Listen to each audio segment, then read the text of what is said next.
বাংলাদেশে এমন একটা সময় আসে নাই যে আমরা সম্মিলিতভাবে আরেকটা ঝাঁকুনি দিব, আর ওই ঝাঁকুনি হবে আল্লাহর জমিন থেকে ইসলাম বিরোধী সমস্ত ধারাগুলোকে বাতিল করার ঝাঁকুনি।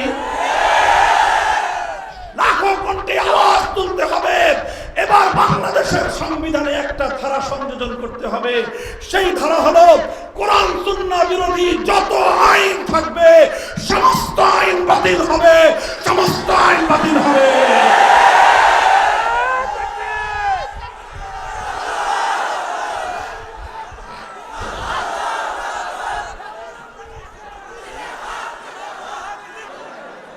দুনিয়াতে আল্লাহর দ্বীনকে রক্ষা করার, দ্বীনকে হেফাজত করার, দ্বীনকে গালেব করার এই চেষ্টার প্রতি জনমানুষের এই বিপুল আবেগ এবং উচ্ছ্বাস প্রমাণ করে কথা যে বাংলাদেশ, আগামীর বাংলাদেশ হবে পূর্ণাঙ্গ ইসলামের বাংলাদেশ। এদেশে একটা নতুন সূর্যোদয়ের আভাস পাওয়া যাচ্ছে। প্রতিদিন শেষ রজনীতে রাতের আধার কেটে যেমন পূর্ব দিগন্তে সুবহে সাদেকের উদয় ঘটে।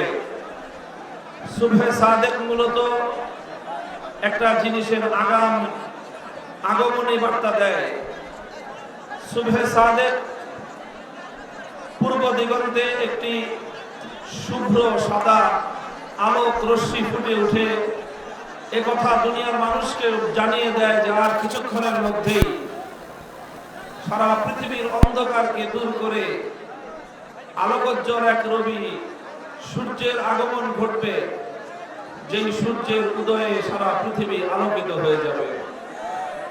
সাম্প্রতিক বাংলাদেশে ঘটে যাওয়া অনেকগুলো ঘটনা আমরা এটাকে সুবহে জাদিদ হিসেবে বিবেচনা করছি। আমরা এখান থেকে নেক ফালি গ্রহণ করছি। আল ফাল আমরা গ্রহণ করছি, নেক ফালি শুভ সংবাদ এবং শুভ আভাস গ্রহণ করছি। সেটা হলো সাম্প্রতিক বিগত 100 দিনের ঘটনা প্রবাহ। এটা দেশের মানুষকে নতুন ভাবে আশান্বিত করছে যে আগামীতে একটা বিপ্লব হবে বাংলাদেশে। সেই বিপ্লব হবে পরিপূর্ণ ইসলামকে বিজয়ী করার বিপ্লব। এদেশের নতুন প্রজন্ম, বাংলাদেশের ভবিষ্যৎ যারা সম্ভাবনা, শুধু মাদ্রাসার ছাত্ররাই নয়, বরং স্কুল, কলেজ, ইউনিভার্সিটির ছাত্ররাও, তারাও আজ ব্যাপকভাবে ইসলামের দিকে ধাবিত হচ্ছে। তারা বাংলাদেশ থেকে জঞ্জাল পরিষ্কার করার জন্য ঐক্যবদ্ধ হয়েছে। তাদের এই ঐক্য, তাদের এই প্রচেষ্টা এবং তাদের এই আত্মত্যাগ এবং কোরবানি, এটা বাংলাদেশকে এক সম্ভাবনা দেখাচ্ছে। সেই সম্ভাবনাটা হলো যে ইনশাআল্লাহ বাংলাদেশে পরিপূর্ণ ইসলাম প্রতিষ্ঠিত হবে। আমরা যার যার জায়গা থেকে সেই প্রস্তুতি গ্রহণ করি। আজকের এই মাহফিল মাদ্রাসাতুল উলুম আল ইসলামিয়ার এই অঙ্গনে, এই চত্বরে আপনারা যেভাবে উপস্থিত হয়েছেন, বহু মানুষ এখানে এসেছেন। তিন ধারণের ঠাঁই নেই, একেবারে বহুদূর রাস্তাঘাট পর্যন্ত মানুষের এখানে আর ঢুকারও কোনো রাস্তা নেই।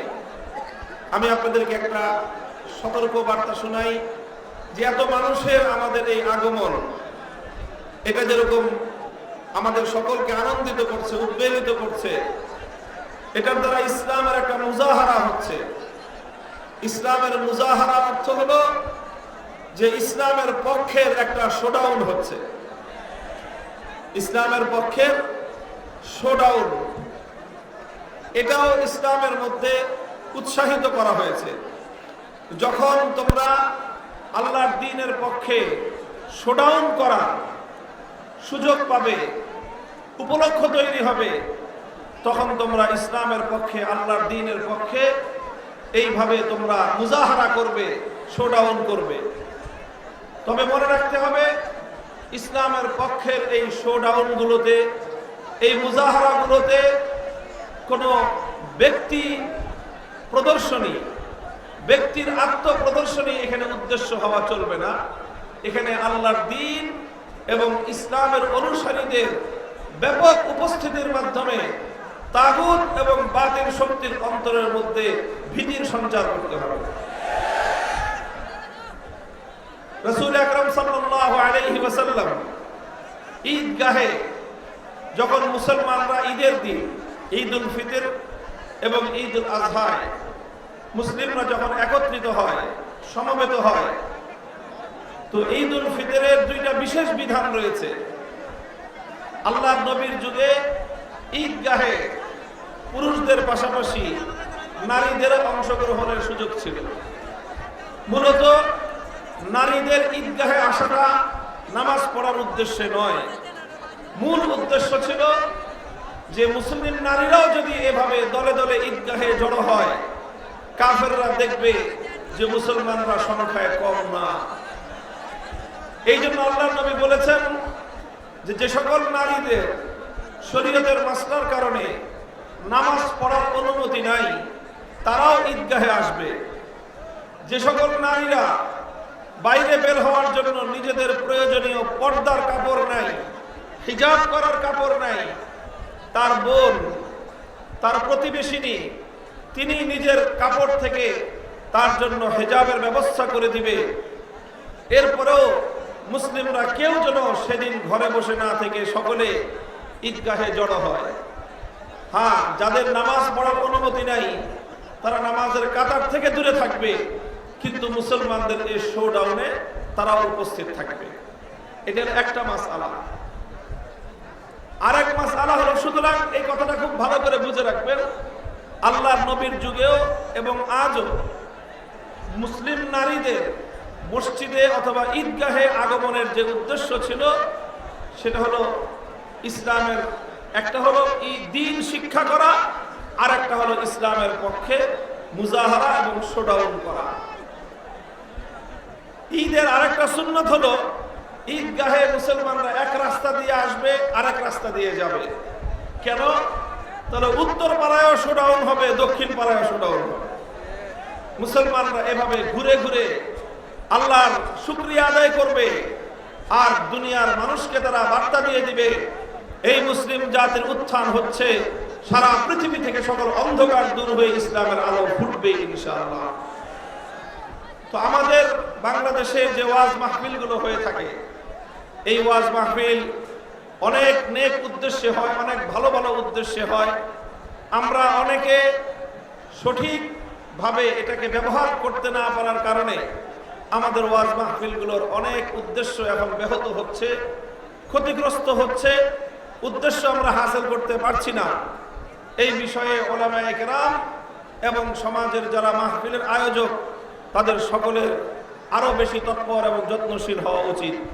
তবে একটা জিনিস হচ্ছে, সেটা হলো মাহফিলগুলোকে কেন্দ্র করে ধর্মপ্রাণ মুসলমানদের ব্যাপকভাবে ইসলামিক একটা মুজাহারা, একটা শোডাউন হয়, আর এটাই সমস্ত ইসলাম বিদ্বেষী নাস্তিক মুরতাদদের অন্তরের মধ্যে জ্বালা এবং অন্তর্জ্বালা সৃষ্টি করে দেয়। আপনারা দেখেছেন কিছুদিন আগে বাংলাদেশের প্রাণ কেন্দ্র সোহরাওয়ার্দী উদ্যানে লক্ষ লক্ষ তৌহিদি ধর্মপ্রাণ মুসলমানদের একটা জমায়েত হয়েছিল, শোডাউন হয়েছিল। এটা দেখে বাংলাদেশ থেকে বিতাড়িত নর্দমার কীট তসলিমা নাসরিন সে আফসোস এবং আক্ষেপে যেন তার আর বাংলাদেশের ব্যাপারে তার আর কোনো ভবিষ্যতের যত স্বপ্ন ছিল সব স্বপ্ন ধূলিসাৎ হয়ে গেছে। আর আমরা এভাবে বলি, কুল মুতু বিগাইজিকুম, তোমরা এভাবে ইসলামের উত্থান দেখে জ্বলে পুড়ে মরতে থাকো। আল্লাহ পাক রব্বুল আলামিন তার ইসলামের আলোকে সারা পৃথিবীর প্রতি ইঞ্চি ইঞ্চি মাটিতে প্রতিটি ঘরের কোনায় কোনায় ইসলামের আলো ছড়িয়ে পড়বে ইনশাআল্লাহ। লা ইয়াবকা আলা যাহরিল আরদি বাইতু মাদারিন ওয়ালা ওয়াবার ইল্লা আদখালাহু আল্লাহুল ইসলাম। এই ভূপৃষ্ঠের মধ্যে এমন একটি ঘর অবশিষ্ট থাকবে না, চাই সেই ঘরটি কোনো শহর অঞ্চলের পাকা দালান হোক অথবা কোনো নিভৃত পল্লী অঞ্চলের একটা কাঁচা মাটির ঘর হোক, একটা কাঁচা ঝুপড়ি ঘর হোক, বেদে পল্লীর মাথার মধ্যে করা তাদের সেই তাবুর ঘর হোক, আদখালাহুল্লাহুল ইসলাম, প্রতিটি ঘরের মধ্যে ইসলাম প্রবেশ করবে আর প্রতিটি ঘরের ছাদের উপরে ইসলামের কালেমার পতাকা উড়বে। আবার দেখা যাচ্ছে ইনশাআল্লাহ এই দক্ষিণ পূর্ব এশিয়ার বাংলাদেশের এই মাটি ইসলামের জন্য কতটা উর্বর হয়ে গিয়েছে। বিগত আগস্ট মাসের 5 তারিখ বিশ্ববাসী তার একটা ঝলক দেখেছে, একটা ঝলক দেখেছে যে কিভাবে এদেশের মানুষের অন্তরের মধ্যে যেই মূর্তির ভালোবাসা গেড়ে দেওয়ার চেষ্টা করা হয়েছিল, সুযোগ পাওয়ার প্রথম প্রহরেই বাংলাদেশের মানুষ কোন নেতার কমান্ড ছাড়া, কোন নেতার আদেশ ছাড়া, এমনকি কোন আলেমের নির্দেশ দিতে হয়নি, তৌহিদ প্রীতি মানুষ, তৌহিদি জনতা, একত্ববাদে বিশ্বাসী বাংলার মুসলিম জনগণ, তারা 1 ঘন্টার মধ্যে সারা বাংলাদেশের সমস্ত জাতীয় স্থাপনাগুলোকে মূর্তি থেকে পবিত্র করেছে। আল্লাহ সেই ঘোষণা ছিল, ইয়া আইয়ুহাল মুদ্দাসসির কুম ফাআনযির ওয়া রাব্বাকা ফাকাব্বির ওয়া সিয়াবাকা ফাতাহহির ওয়ার রুজজা ফাহজুর। আল্লাহ রাব্বুল আলামিন মুহাম্মদ আরবি সাল্লাল্লাহু আলাইহি ওয়াসাল্লামকে ঘোষণা দিয়েছিলেন, কম্বল গায়ে দিয়ে ঘুমিয়ে থাকার সময় নাই, হুজুর উঠেন, আপনার আল্লাহর বড়ত্বের ঘোষণা করেন। আর আপনি আল্লাহর বড়ত্বের ঘোষণা যখন করবেন, একই সঙ্গে মুসলিম সমাজকে মূর্তি মুক্ত করেন। আল্লাহর বড়ত্ব মূর্তির সঙ্গে সহাবস্থান করতে পারে না। এই জন্য বাংলাদেশে যে অভূতপূর্ব ঘটনা সংঘটিত হয়েছে, 15 বছর ধরে বাংলাদেশের মানুষের অন্তরের মধ্যে মূর্তি সংস্কৃতি প্রবেশ করানোর অনেক রকম আয়োজন করা হয়েছে। পাঠ্যপুস্তকের মধ্যে মুসলমানদের বাচ্চারা যে পাঠ্যপুস্তক পড়বে, তার উপরে ভিতরে নানা জায়গায় প্রাসঙ্গিকভাবে অপ্রাসঙ্গিকভাবে মূর্তির ছবি দিয়ে দিয়ে মুসলিমদের কচি অন্তরের মধ্যে, শিশু কিশোরদের কচি অন্তরের মধ্যে মূর্তির প্রতি একটি সহনীয়তা সৃষ্টি করবার চেষ্টা করা হয়েছিল। বাংলাদেশের জেলায় জেলায় শুধু নয়, থানায় থানায়, বিভিন্ন জায়গায় জায়গায় এইভাবে মূর্তি স্থাপন করে মুসলমানদের মধ্যে মূর্তি সংস্কৃতির প্রতি যে একটা ক্ষোভ আর ঘৃণা রয়েছে, এই ঘৃণাটাকে লাঘব করার চেষ্টা করা হয়েছিল অত্যন্ত সূক্ষ্মভাবে। আলহামদুলিল্লাহ 15 বছর ধরে তারা চেষ্টা করেছে। 5ই আগস্টের 1 ঘন্টায় আল্লাহর নবী যেদিন মক্কা বিজয় করার পরে, মক্কা বিজয়ের 1 ঘন্টার মাথায় নবীজি যা করেছিলেন বাইতুল্লাহ শরীফের মধ্যে, আল্লাহর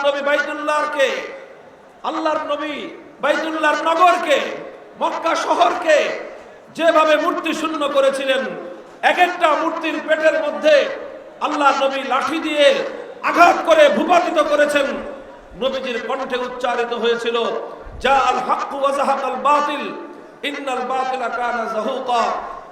হক এসেছে, বাতিল দূরীভূত হবে। তাওহীদ যখন এসেছে, মূর্তি সংস্কৃতি এই সমাজে আর থাকতে পারে না। ঠিক একইভাবে 5ই আগস্টের দ্বিপ্রহরের পরেই সারা বাংলাদেশ থেকে যেভাবে মূর্তির অপসারণ ঘটেছে, এটা একটা লক্ষণ, এটা একটা আলামত।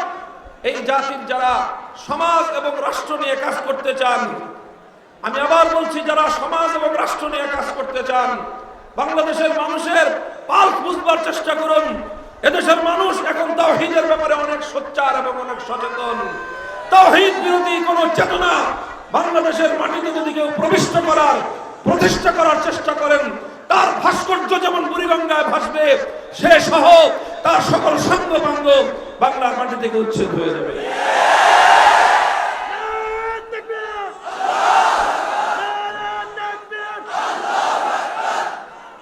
মুহতারাম হাজিরিন, আমি আপনাদের সম্মুখে কোরআনে পাকের একটি আয়াত তেলাওয়াত করেছি। আমার আজকের আলোচনার বিষয়বস্তু খুব লম্বা না। আমি যে কথাটা বলতে চেয়েছিলাম, এ কথাটা আবার একটু বলে দেই। আপনারা খুব ধীর এবং শান্ত থাকবেন। এখানে মানুষ জায়গা হয় যদি 10,000, 20,000 মানুষ আছে 50,000, এত বিপুল পরিমাণ মানুষ, সকলে যদি আমরা শৃঙ্খলা এবং শান্তি রক্ষা না করি, আল্লাহ না করুন কোন একটা দুর্ঘটনা ঘটতে পারে। আর একটা দুর্ঘটনা আমাদের এই সকল আয়োজন আমাদের সকল আনন্দকে মুহূর্তের মধ্যে বিষাদে পরিণত করবে, ম্লান হয়ে যাবে। এই জন্য সবাই খুব শান্ত থাকবেন। যতক্ষণ আলোচনা হয় শান্ত থাকবেন। আওয়াজ শোনা গেলেও শান্ত থাকবেন, আওয়াজ শোনা না গেলেও শান্ত থাকবেন। দেখা গেলেও শান্ত থাকবেন, দেখা না গেলেও শান্ত থাকবেন। কেউ কোনো কথা বলবেন না ইনশাআল্লাহ। এভাবে মাহফিলটা আমরা শেষ করতে পারবো তো ইনশাআল্লাহ। বন্ধুগণ, আমি আল্লাহর কোরআনের একটি আয়াত তেলাওয়াত করেছি, যে আয়াতের মধ্যে আল্লাহ পাক রব্বুল আলামিন বলছেন, قد تبين الرشد من الغي فمن يكفر بالطاغوت ويؤمن بالله تبين الرشد من الغي। কোনটা সঠিক পথ আর কোনটা ভুল পথ, কোনটা হেদায়েতের পথ, কোনটা গোমরাহির পথ, কোনটা মুক্তির পথ, কোনটা ধ্বংসের পথ স্পষ্ট। মুক্তির পথ হলো এক আল্লাহর উপর ঈমানের পথ, ধ্বংসের পথ হলো তাগুতের উপর বিশ্বাস স্থাপন করার পথ।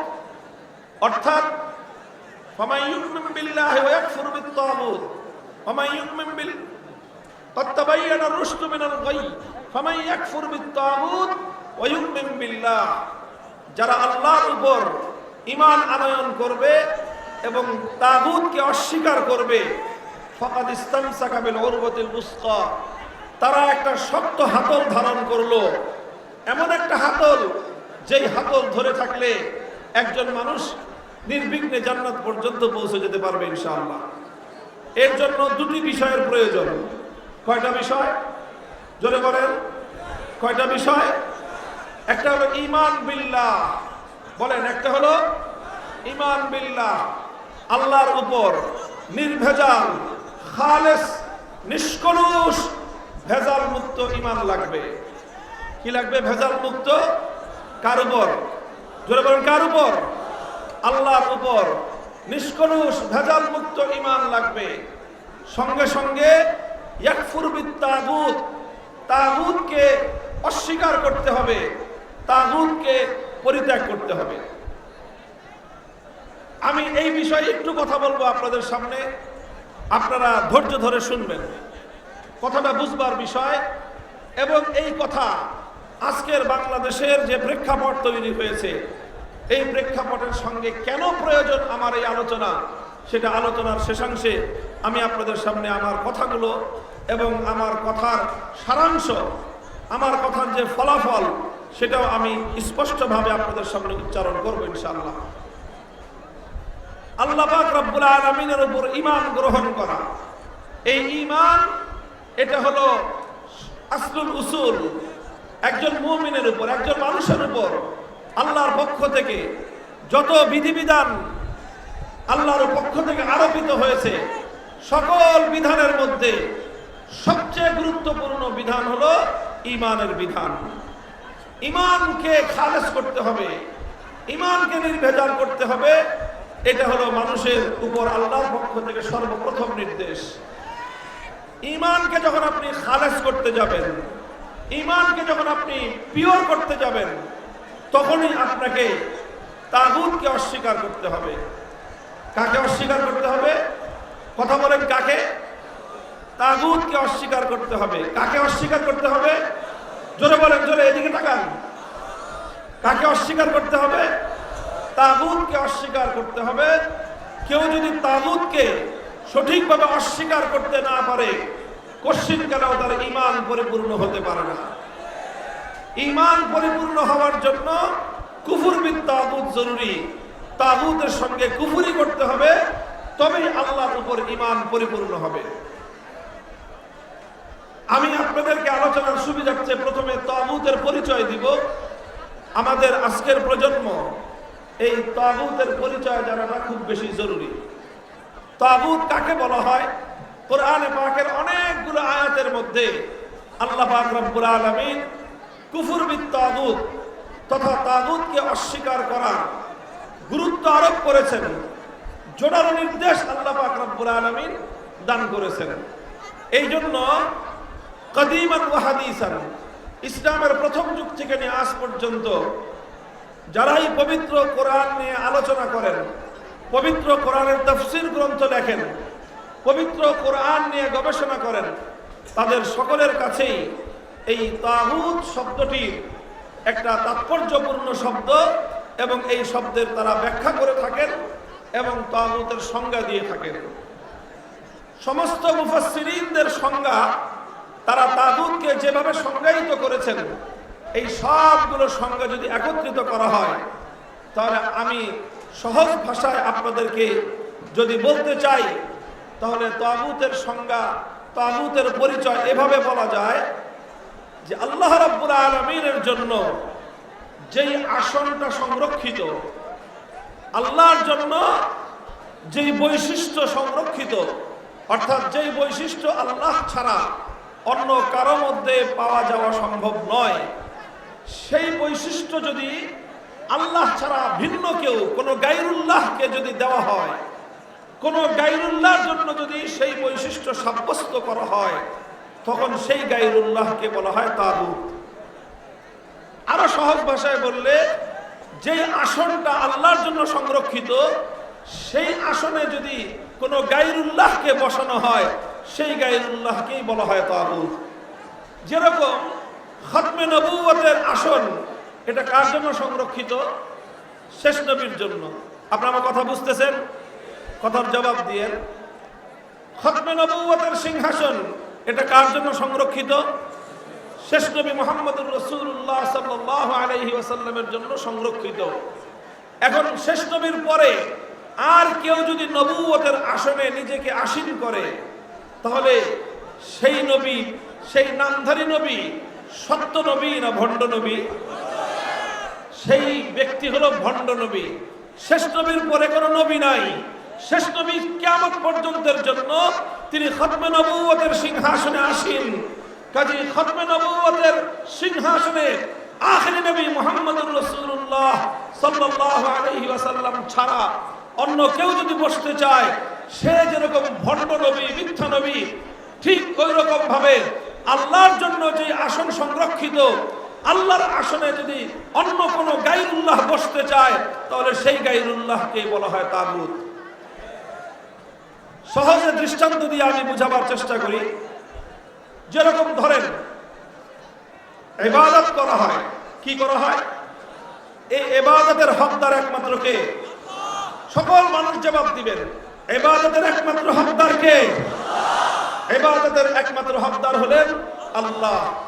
এখন ইবাদত যদি আল্লাহর জন্য না করে অন্য কোনো গায়রুল্লাহর জন্য করা হয়, তাহলে সেই গায়রুল্লাহকে বলা হয় তাগুত। কারণ ইবাদতের প্রাপ্য, ইবাদতের হকদারের যে আসনটা, সেই আসন একমাত্র আল্লাহর জন্য সংরক্ষিত। সুতরাং ইবাদত পাওয়ার সেই আসনে আল্লাহ ছাড়া কেউ যদি কোনো গায়রুল্লাহকে বসায়, কোনো গায়রুল্লাহ যদি নিজে স্বেচ্ছায় বসে, অথবা অন্য কেউ বসানোর পরে সেই গায়রুল্লাহ যদি এতে সম্মত থাকে, তাহলে সেই গায়রুল্লাহকেই বলা হবে তাগুত। যেরকম আরো সুনির্দিষ্ট দৃষ্টান্ত দিলে, ইবাদতের একমাত্র উপযুক্ত কে বলেন? কেউ যদি আল্লাহর জায়গায় দুর্গাকে পূজা করে, তাহলে যে ইবাদত এক আল্লাহর জন্য নির্ধারিত ছিল, সে আল্লাহকে ইবাদত না করে দুর্গাকে পূজা করলো, তাহলে ইসলামের পরিভাষায় দুর্গাকে বলা হয় তাগুত। আল্লাহর স্থানে ইবাদত যদি দুর্গার না করে কেউ কালীর করে, সরস্বতীর করে, তাহলে এই সবগুলো হলো তাগুত। আল্লাহর নবীর যুগে লাত, মানাত, উজ্জা, হুবল, এই সকল দেবদেবতার মানুষ পূজা করত। এই সকল দেবদেবতা ছিল সে যুগের তাগুত। আর এ যুগের তাগুত হলো এই জাতীয় যত দুর্গা, সরস্বতী, কালী, যেই সকল মূর্তিগুলো মানুষ নিজের হাতে বানিয়ে মানুষ সেগুলোকে ইবাদত এবং পূজার আসনে বসিয়ে তাদের পূজা করে, তাদের ইবাদত করে, এগুলোকেই বলা হয় তাগুত। কথাটা বোঝা গেল? বুঝতে পেরেছেন আপনারা? আরেকটা দৃষ্টান্ত দেই, যে আল্লাহর জন্য নির্ধারিত সংরক্ষিত আসনে যেই বসবে সেই তাগুত হবে। যেরকম ইবাদতের একমাত্র উপযুক্ত কে, ঠিক তদ্রূপ আইন তৈরি করা, কি বললাম? আইন তৈরি করা, বিধান তৈরি করা, সর্বোচ্চ ক্ষমতা একমাত্র কার? বিধান তৈরি করা, প্রশ্নহীন ক্ষমতা একমাত্র কার? বিধান তৈরি করবার সার্বভৌম ক্ষমতা একমাত্র কার? সার্বভৌম ক্ষমতা হলো একমাত্র আল্লাহ। সার্বভৌম ক্ষমতার অর্থ কি? সর্বোচ্চ ক্ষমতার অর্থ কি? প্রশ্নহীন ক্ষমতা থাকার অর্থ হলো যে বিধান করার পরে বুঝে আসুক বা না আসুক প্রশ্ন করা যাবে না। বিধান করার পরে বুঝে আসুক বা না আসুক সেই বিধানকে বাতিল করা যাবে না। বিধান করার পরে সেই বিধান বুঝে আসুক বা না আসুক সেই বিধানকে কোনোভাবে কটাক্ষ করা যাবে না। এই রকম ভাবে সেই বিধানের বিকল্প কোনো বিধান দেওয়া যাবে না। এই রকম বিধান দেওয়া, আইন তৈরি করার সর্বোচ্চ ক্ষমতাকে বলা হয় সার্বভৌম ক্ষমতা। তাহলে আইন তৈরি করবার এরকম চূড়ান্ত আর প্রশ্নহীন ক্ষমতা একমাত্র কার? প্রশ্ন করতে পারেন, তাহলে মানুষ কি কোনো বিধান বা আইন তৈরি করতে পারবে না? হ্যাঁ, মানুষ পারবে, আইন বা বিধান তৈরি করতে পারবে। মানুষেরও আইন তৈরি করার এখতিয়ার আছে, ক্ষমতা আছে। তবে মানুষের ক্ষমতাটা সর্বোচ্চ ক্ষমতা নয়। মানুষের ক্ষমতাটা প্রশ্নহীন ক্ষমতা নয়। মানুষ আইন করতে পারবে কতদূর পর্যন্ত? মানুষ আইন করতে পারবে এমন ভাবে যেন মানুষের কোনো তৈরি আইন আল্লাহর কোনো আইনের বিপরীত না হয়। মানুষের যে কোনো আইন, যে কোনো বিধান আল্লাহর যে কোনো বিধানের বিপরীত হবে, সঙ্গে সঙ্গে মানুষের সেই বিধান বাতিল বলে গণ্য হবে। কাজেই বুঝেন কথা এই জায়গাটায়। এই জায়গাটা আমি এজন্য বলছি, কথা এজন্য বলছি, আমাদের সমাজে এক সমস্যা হলো যে ঘাও এক জায়গায়, ফোড়া এক জায়গায়, মলম লাগায় আরেক জায়গায়, রোগীর রোগ এক জায়গায়, চিকিৎসা করে আরেক জায়গায়। প্রচুর ঘটে আমাদের দেশে। আল্লাহ পাক আমাদের দেশের চিকিৎসা ব্যবস্থাকে এই অভিশাপ থেকে মুক্তি দান করুন। রোগ একটা, ডাক্তার সাহেব অপারেশন করে তার বিশাল 4 লাখ টাকা 10 লাখ টাকার বিল ধরায় দিয়ে আরেক জায়গা দিয়ে তাকে অপারেশন করা দিয়ে ছেড়ে দিছে। 3 দিন পরে দেখা যায় যে আবার যেই সেই। তাহলে রোগ যেখানে সেখানে চিকিৎসা না করে অন্যত্র যতই চিকিৎসা করা হোক রোগীর যেরকম কোনো কল্যাণ হবে না। সমস্যা যেখানে সেই জায়গাটা এড়িয়ে গিয়ে, সেই জায়গাটাকে বাদ দিয়ে অন্য জায়গায় আপনি যতই মালিশ করেন রোগীর কোনো উন্নতির সম্ভাবনা নাই। মুহতারাম হাজিরিন, মানুষ এই আল্লাহ পাক রব্বুল আলামিনের তাওহীদ, আল্লাহর একত্ববাদের মধ্যেই ব্যাপকভাবে মুসলিম সমাজের মধ্যে বিভ্রান্তি রয়েছে, গুমরাহি রয়েছে, পথভ্রষ্টতা রয়েছে, মানুষের ভুল ধারণা রয়েছে। আর এই কারণেই লক্ষ কোটি মুসলমান এমন তারা নিজেদেরকে মুসলিম বলে পরিচয় দেয়, অথচ তারা তাগুতে বিশ্বাসী হওয়ার কারণে তাদের ঈমান আল্লাহর নিকট গ্রহণযোগ্য নয়, বরং তারা বেঈমান হিসেবে, কাফের হিসেবে আল্লাহর নিকট চিহ্নিত। কোরআন পাকের সূরাতুন নিসার মধ্যে আমার আল্লাহ বলেছেন, আলাম তারা ইলাল্লাযীনা ইয়াজুমুনা আন্নাহুম আমানু বিমা উনজিলা ইলাইকা ওয়া মা উনজিলা মিন ক্বাবলিক ইউরিদুনা আন ইয়াতাহাকামু ইলাত তাগুত ওয়া ক্বাদ উমিরু আন ইয়াকফুরু বিহি ওয়া ইউরিদুশ শাইতানু আন ইউদিল্লাহুম দালালা। দাবি করে যে তারা ঈমানদার, আল্লাহ বলছেন, অথচ ইউরিদুনা আন ইয়াতাহাকামু ইলাত তাগুত। আমরা আল্লাহ আশ্চর্য প্রকাশ করে বলেন, আশ্চর্য প্রকাশ করে আল্লাহ পাক রব্বুল আলামিন বলেন, যেই ব্যক্তি নিজেকে ঈমানদার বলে দাবি করতে পারে সেই ব্যক্তি কশিনকালেও কোনো তাগুতের কাছে বিচার চাইতে পারে না। যে ব্যক্তি নিজেকে ঈমানদার বলে দাবি করবে, যে ব্যক্তি নিজেকে ঈমানদার বলে পরিচয় দিবে, সেই ব্যক্তি কশিনকালেও কোনো তাগুতের কাছে ফয়সালা চাইতে পারে না।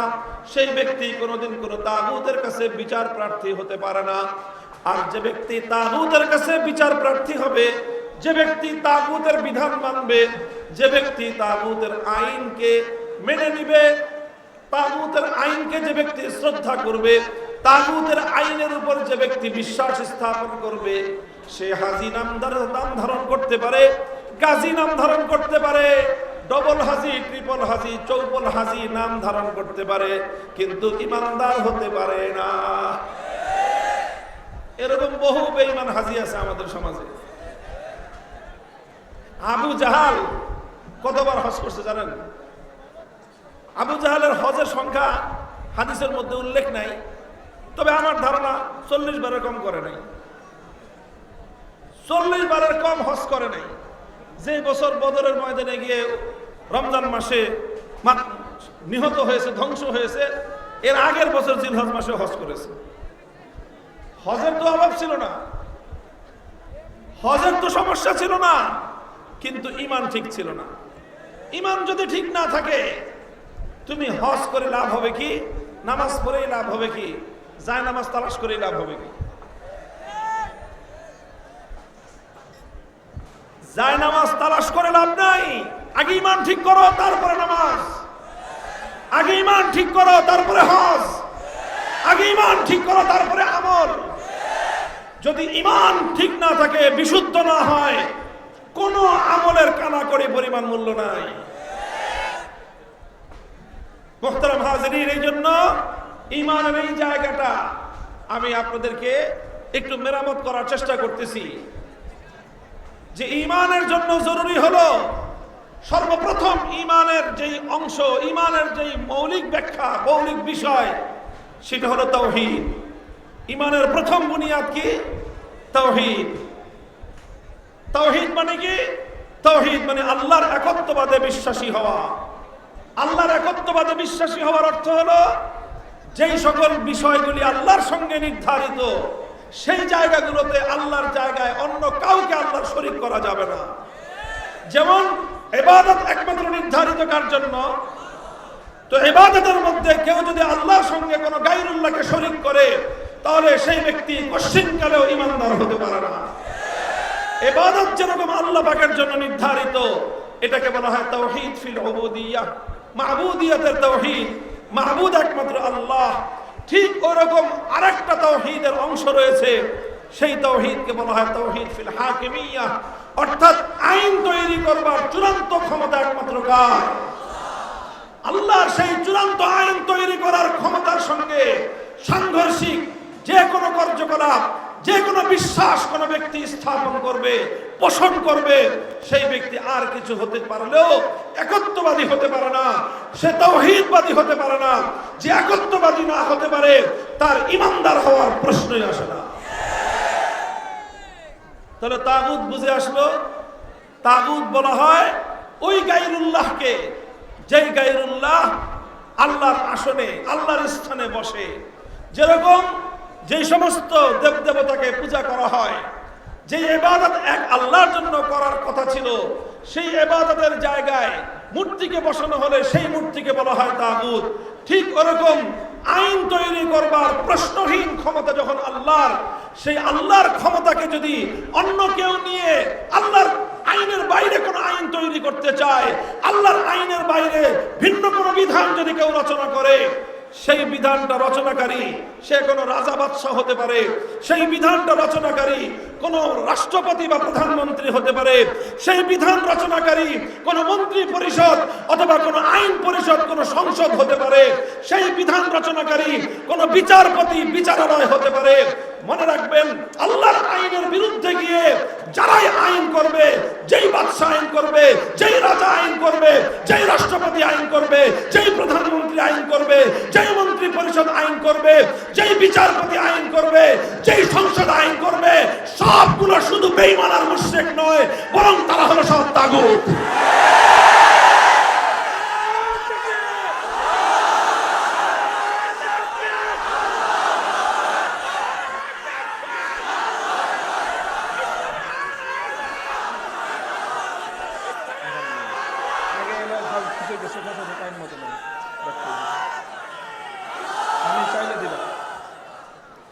মুহতারাম হাজিরিন, কাজেই তাগুতের পরিচয়টা আপনারা পরিষ্কার বুঝে নিয়ে যাবেন।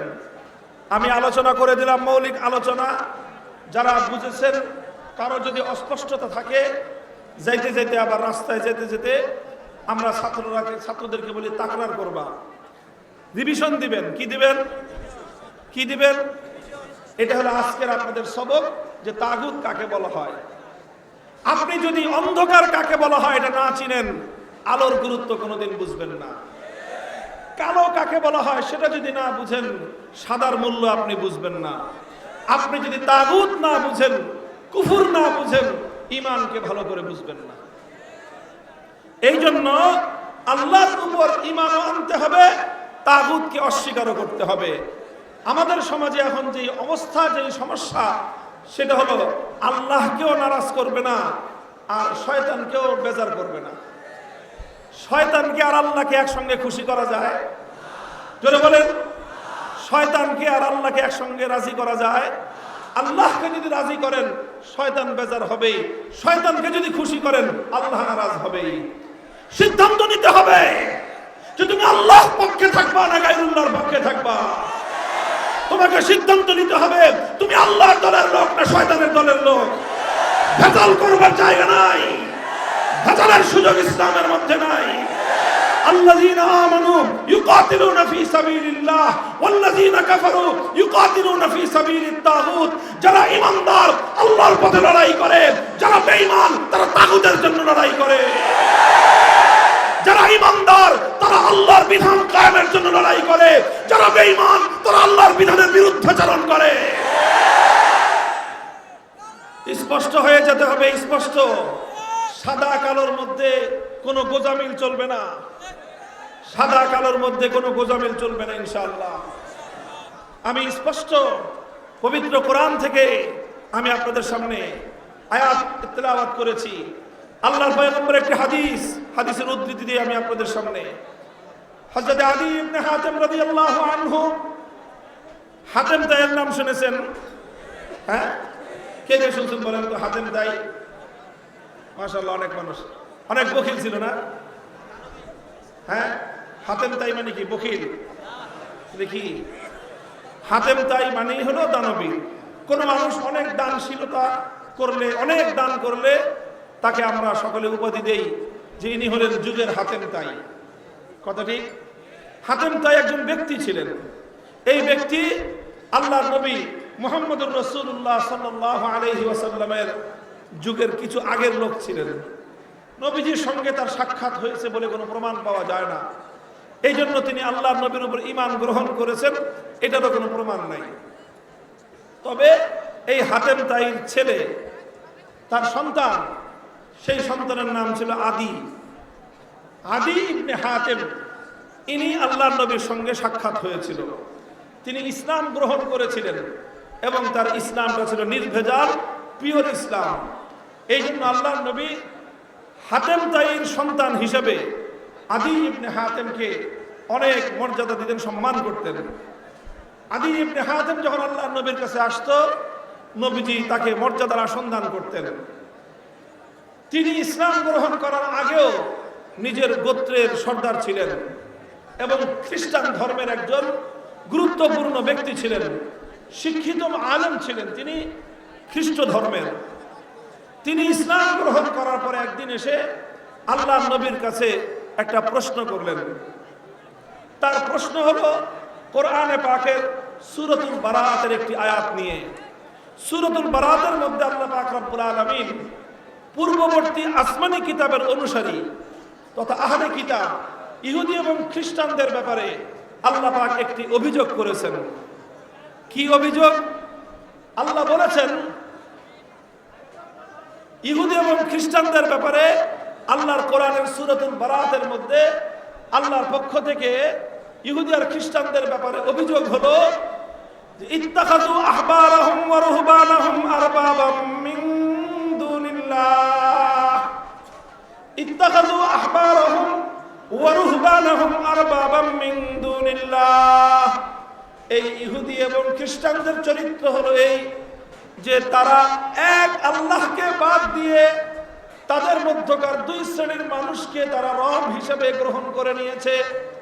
এক শ্রেণীর মানুষ হলো তাদের আহবার, যারা তাদের মধ্যে জ্ঞানী সম্প্রদায়, আর আরেক সম্প্রদায় হলো রুহবানহুম, তাদের মধ্যকার যারা পাদ্রী সম্প্রদায়, যারা পাদ্রীদেরকে আর জ্ঞানীদেরকে তারা আল্লাহর জায়গায় রব বানায় নিয়েছে। রব একমাত্র কে? আর এটা আসতে পারে না।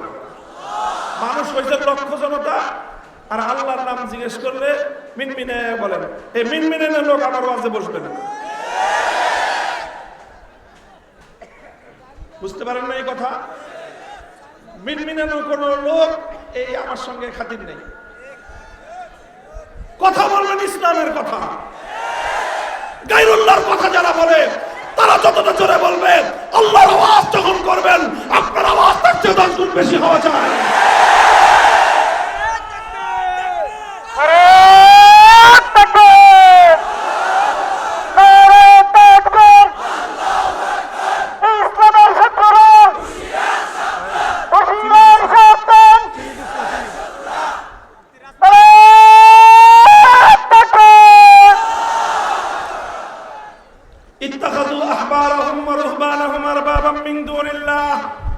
আল্লাহ রাব্বুল আলামিন অভিযোগ করলেন ইহুদি এবং খ্রিস্টানেরা তারা তাদের মধ্যে জ্ঞানী সম্প্রদায়, এক কথায় বলতে গেলে যারা সুশীল সমাজ, ওয়ারুহবানাহুম, এবং তাদের মধ্যে যারা পাদ্রী মহল রয়েছে, এই সকল জ্ঞানী এবং পাদ্রীদেরকে আল্লাহর পরিবর্তে তারা রব বানিয়ে নিয়েছে। এটা আল্লাহর কোরআনে ইহুদি এবং খ্রিস্টানদের সম্পর্কে তাদের পরিচয় এবং তাদের সম্পর্কে অভিযোগ তুলে ধরা হয়েছে। আদি ইবনে হাতিম রাদিয়াল্লাহু আনহু আল্লাহর নবীকে পাল্টা প্রশ্ন করলেন, ইয়া রাসূলুল্লাহ, আমি তো খ্রিস্টান ছিলাম এবং খ্রিস্টান ধর্মের সম্পর্কে সব কিছু আমার জানা আছে, সবিস্তারে জ্ঞান এবং ইলম আমার কাছে রয়েছে, কিন্তু আমার প্রশ্ন হলো, ইয়া রাসূলুল্লাহ, আমরা খ্রিস্টান সম্প্রদায়ে কোনোদিন আমাদের মধ্যকার কোনো জ্ঞানী ব্যক্তিকে, কোনো আলেমকে অথবা কোনো পাদ্রীকে আমরা কোশ্চিনকালেও রব বলি নাই, তাদের ইবাদত তো আমরা করি নাই। আমরা শুধুমাত্র এক আল্লাহর ইবাদত করতাম। আর খ্রিস্টান সম্প্রদায়ের মধ্যে হযরত ঈসা আলাইহিস সালামকে আল্লাহর সন্তান বলে বিশ্বাস করা হয়, হযরত মারিয়াম আলাইহিস সালামকেও আল্লাহর অংশ স্থাপন করা হয়, সেটা ভিন্ন বিষয়। কিন্তু মা মারিয়াম এবং ঈসা আলাইহিস সালাম বাদ দিয়ে অন্য কোনো ব্যক্তিকে তারা রব বলে না, তারা সেজদা করে না, ইবাদত করে না। তাহলে প্রশ্ন হলো, যেহেতু অন্য কোনো ব্যক্তিকে আমরা রব মানি না, আল্লাহ কেন খ্রিস্টানদের ব্যাপারে এই কথা বললেন যে খ্রিস্টান সম্প্রদায়ে তারা তাদের মধ্যকার জ্ঞানী এবং তাদের মধ্যকার পাদ্রী মহলকে তারা আল্লাহর পরিবর্তে রব বানিয়ে নিয়েছে? এটা হলো আদি ইবনে হাতিমের প্রশ্ন। আল্লাহর নবী প্রশ্নের জবাব দেওয়ার জন্য আদি ইবনে হাতিমের কাছে আগে আরেকটা পাল্টা প্রশ্ন করলেন। আল্লাহর নবী আদি ইবনে হাতিম বললেন, হে আদি, তুমি আমাকে একটা প্রশ্নের জবাব দাও।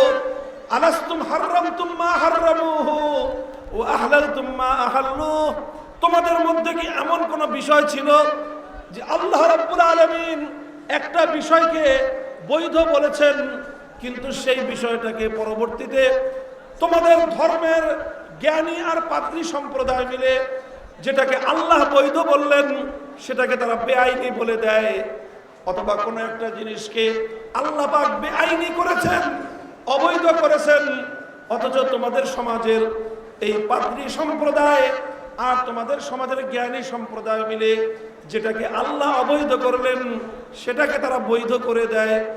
অর্থাৎ আল্লাহর বিধানটাকে তারা পরিবর্তন করে দিত। আর তোমরা গোটা সম্প্রদায়, সকল খ্রিস্টানরা, এই সকল জ্ঞানী আর পাদ্রীরা আল্লাহর যেই বিধানকে পরিবর্তন করে দিল সেই পরিবর্তিত বিধানটাকে তোমরা মেনে নিতা। এমন বিষয় তোমাদের মধ্যে ছিল কিনা? এবার আদি ইবনে হাতিম মাথা নিচু করে বলেন যে হ্যাঁ ইয়া রাসূলুল্লাহ, এটা তো আমাদের মধ্যে ছিল। সঙ্গে সঙ্গে আল্লাহর পয়গম্বর মুহাম্মদুর রাসূলুল্লাহ সাল্লাল্লাহু আলাইহি ওয়াসাল্লাম বললেন, ফাযালিকা ইবাদাতুহুম ফাতিলকা ইবাদাতুহুম। হে আদি, তুমি কি মনে করেছো শুধুমাত্র কোন গায়রুল্লাহকে সিজদা করলেই শিরক হয়? তুমি কি মনে করেছো কেন গায়রুল্লাহকে পূজা করলেই শুধু শিরক হয়? না না, কোন গায়রুল্লাহকে পূজা করলে যেরকম শিরক হয়, কোন গায়রুল্লাহকে ইবাদত করলে যেরকম আল্লাহর সঙ্গে শিরক করা হয়, ঠিক তদ্রূপ আল্লাহর কোন বিধানকে যখন কোন গায়রুল্লাহ পরিবর্তন করে দিবে, তখন সেই গায়রুল্লাহর পরিবর্তিত বিধানকে মেনে নেওয়া এটাও হলো সবচেয়ে বড় শিরক। এখন বলেন, হে বাংলাদেশের মুসলমান সমাজ, আল্লাহর কতগুলো বিধানকে আমার রাষ্ট্র ব্যবস্থা, আমার সংবিধান, আমার দেশের সংসদ, আমার দেশের বিচার ব্যবস্থা, আমার দেশের মন্ত্রী পরিষদ কতগুলো বিধানকে তারা পরিবর্তন করেছে। আল্লাহ বলেছেন সুদ হারাম, অবৈধ, সুদ বেআইনি। আমার দেশের রাষ্ট্র ব্যবস্থা বলে সুদ বৈধ, আল্লাহ বললেন অবৈধ, রাষ্ট্র বলল বৈধ। যারা সুদকে বৈধ বলে মেনে নিল তারা হাজার রাকাত নামাজ পড়তে পারে, ইমানদার হতে পারে না।